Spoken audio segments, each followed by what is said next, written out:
Samuele Muglia è uno degli ex illustri della serata. Viareggio è stato in partita a lungo, non è bastato, resta una prestazione comunque gagliarda per una squadra che ha come salvezza il primo obiettivo.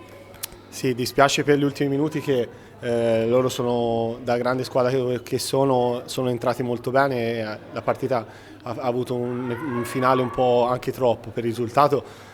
Niente a dire al Bassano, che ha fatto un'enorme partita, i primi 15 minuti ci ha messo a paletti e giustamente era in vantaggio 2-0.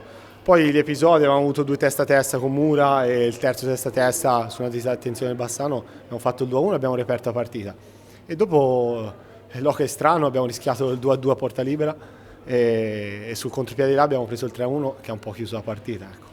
Ecco, adesso le prospettive sono quelle di recuperare punti in casa, anche perché questo Viareggio alla fine, fino a questo momento, a mio avviso ha toppato la gara solo col Giovinazzo, che poi Giovinazzo ne ha date 7 al Sarzana, quindi non è un'onta perdere in casa al Giovinazzo, però siete assolutamente in linea con gli obiettivi, siete seguiti anche da un gran bel pubblico, c'è voglia di recuperare, di andare subito a bersaglio alla prossima. Certo, per noi questa settimana dobbiamo recuperare perché sabato è come una finale per lo scontro salvezza. E siamo seguiti da un grandissimo pubblico, oggi in 50 e domenica a Bassano non è da tutti, anzi forse da veramente pochi, quindi li ringrazierò tantissimo, li ringrazio. Alla fine erano un po' arrabbiati, come è normale che sia.